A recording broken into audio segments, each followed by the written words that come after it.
there probably before you were born.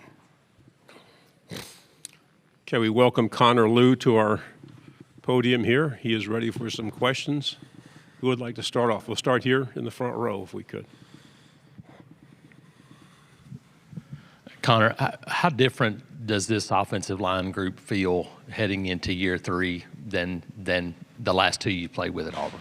I think the biggest thing is just a combination of talent as well as how we've meshed so far at this point in the season. So I'm really excited to get to work with these guys in fall camp and then compete with them in the season. We'll go over in the fourth row. Hey, Connor, you guys are opening with Baylor. I know the last couple of seasons y'all have opened with teams that aren't quite at Baylor's level. How much of a difference do you think that's going to make in fall camp? Have you seen it kind of make any difference in the summer with the kind of the focus and the intensity? I'm not sure that it changes the preparation, but opening up with a game like that, the opportunity to get a head start and get some momentum going into the season, that's going to be really big for us that week. Stay on the fourth row.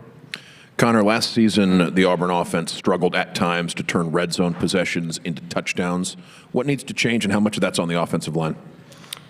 I think the biggest thing that will help us with that this season is just, I think we're a lot more well-rounded. We brought in a bunch of new receivers. I think our run game will continue to be strong, and that'll balance it out and open up both for us. So that should help.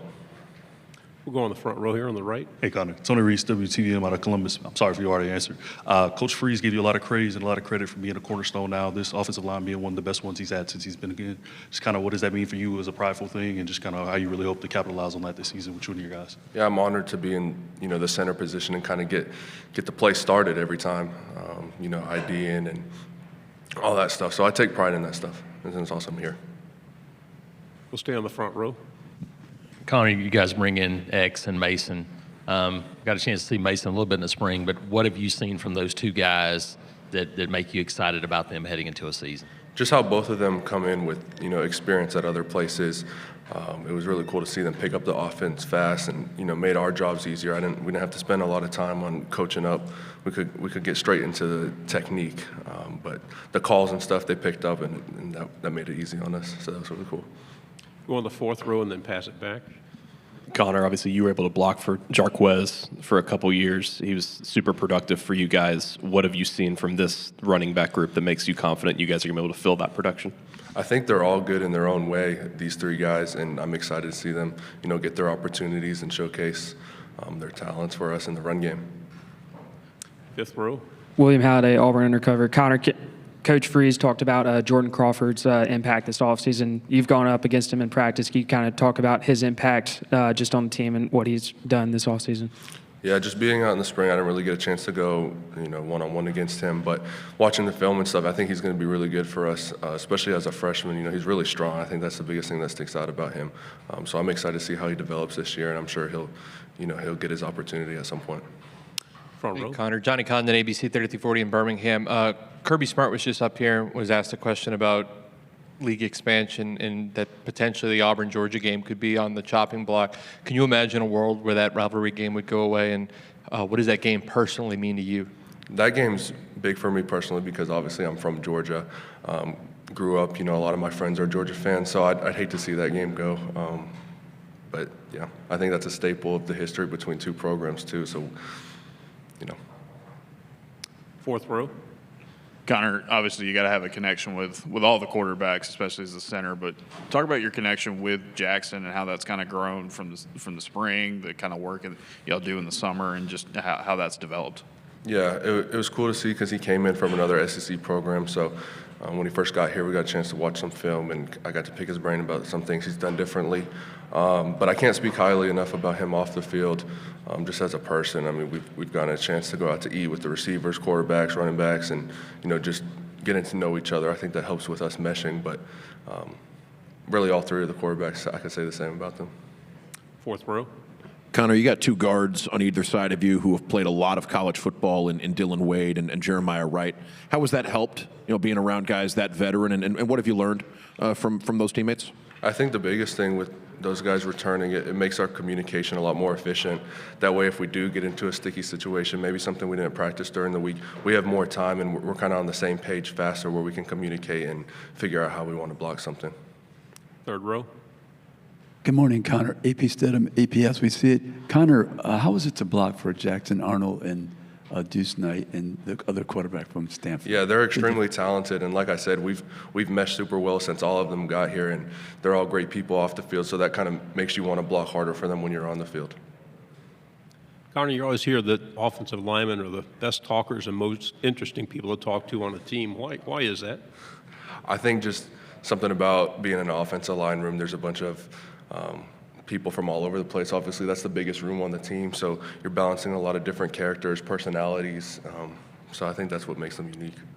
Right side. Alex Byington on 3. Connor, Hugh mentioned that within a couple months, Jackson was able to kind of become a team leader so far as voting everybody went. What specifically was he able to do to gather everybody's, favoritism at that point? I think it was just came down to his natural command of the team. Obviously, you want a quarterback that won't shy away from that type of stuff and will speak up when needed, and I think he showcased that from the moment he stepped on campus and kind of took the team over by doing that. Fourth row.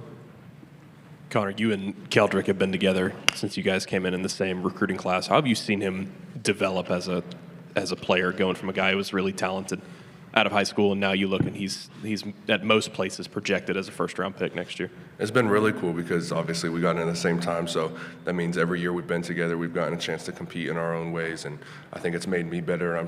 I hope he say it made him better too, getting a chance to compete against me. But just seeing him, develop as a pass rusher, develop in the run game, going from someone out of high school to now someone who can do a bunch of different things, and I'm glad we don't have to play him in the fall because that'd be a nightmare to scout and do all that stuff and watch film on. So We'll go on the fourth, and then we'll finish here with 2 in the front.